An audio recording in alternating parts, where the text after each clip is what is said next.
I'm in the backyard. I wanted to show you the hardy kiwi vines. They are growing aggressively in June. You can see that they have already escaped the arbor, and I've trimmed those oak tree branches up pretty darn high, and yet they are all ready to start traveling up into the oak tree. So I am gonna trim off those traveling vines, but you can see that the rest of them are going up pretty high as well. This did flower, just got finished flowering. Now last year there were a couple of kiwi berries on it. This is probably the 4th year these vines are in the ground. You do need a male and a female vine in order to get fruit. I believe this thinner one is the male, and the thicker trunk over on the other side is the female vine.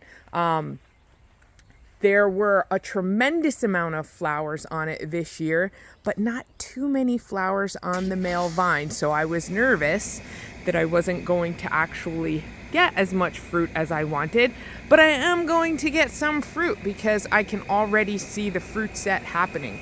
So you can see kind of the spent flowers here, but there are a couple of kiwi berries that are hanging on. Here's another one. That's so cool. So we are going to get to taste some kiwi. Like I said, there were a few on the plant last year, but I tasted one. But now we have quite a few throughout these plants to taste. Can you see that little inchworm there? He's hanging out on the vines too. That's pretty funny.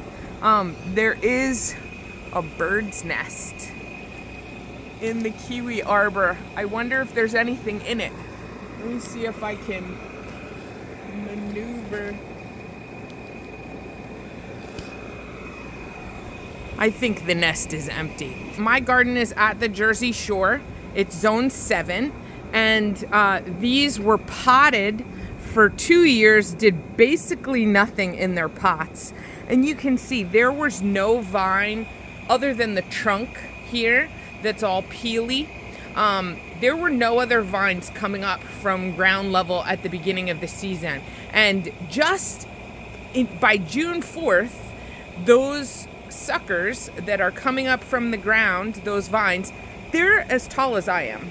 So it grows aggressively, and you do need to be able to manage it. You do need to have some sort of a structure that's substantial enough to hold it, because once these things are laden down with fruit and they start to swell, it is going to get even heavier than the vines themselves. Down here in this raised bed, I have a few things going. This garlic, I should really pick these scapes and use them. I've been using garlic scapes from out in the rest of the yard, and they're just delicious. You can cut them up and use them as though they're chives or green onions. They have a very garlicky flavor, but they're pretty mild compared to eating fresh garlic right out of the ground, the bulbs. And they're really nice to pick right now once they've curled once, but the flower part hasn't started to swell yet. There are some pole beans here, as well as little cucumbers that are just starting to come up. And then I wanted to show you what the Paw Paws are looking like right now. These are the Paw Paw trees. We have 1, 2, 3. They're getting rather tall. These trees, eventually, if they get too tall, I'm really going to need to prune them in a big way to stop those central leaders from getting too tall, because I don't want to block my neighbor's solar. So I'm going to monitor the situation. I don't want to be a bad neighbor. But they are setting fruit. All 3 trees do have Paw Paws on them, and I'm really excited to be able to have a decent harvest. I've had good harvests the last couple of years, actually, and they are really delicious. I'm excited to see such a great fruit set. Quite a lot of it. Look at these. They're just hanging right out there.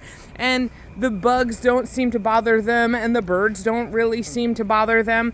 You can see how close together these are planted. So it's something where you do not want to plant Paw Paws too far apart. That will affect the pollination and the fruit set. They are pollinated by beetles and flies. They aren't as great at long distance pollination as bees are and fuzzy pollinating insects.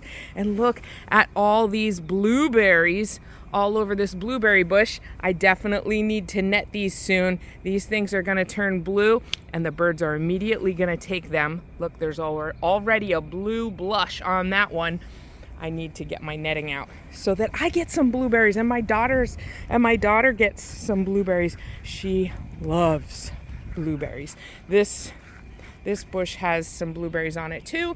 Not as many as that first one, but they're doing okay. And I wanted to show you one more thing. This is my new sprinkler, and it's so cute and neat. This is from a company called Orbit.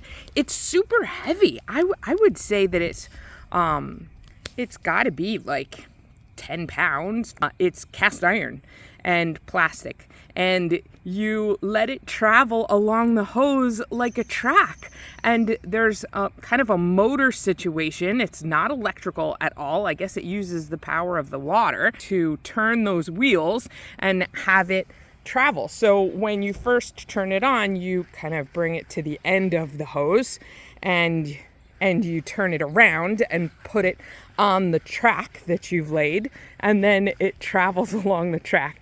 And obviously those things spin across the top, and it can do a rather large space. I don't have, obviously, in-ground sprinklers, so that ends up being really helpful and adorable. It does not move quickly. Probably went about 20 feet in an hour and a half, somewhere around there. I do need to time it a little bit. Thankfully, because of the way I plant with deep mulch and perennial deep-rooted plants, I don't need to water much. I don't need much irrigation, even in my front yard, but periodically I do. This is a great way to cover a large space without having to come out myself and move the sprinkler every 20 minutes. Thanks for joining me. I hope you enjoyed the video. Please subscribe to the channel and like the video, and join me for all my garden updates. I'll see you soon. Bye-bye.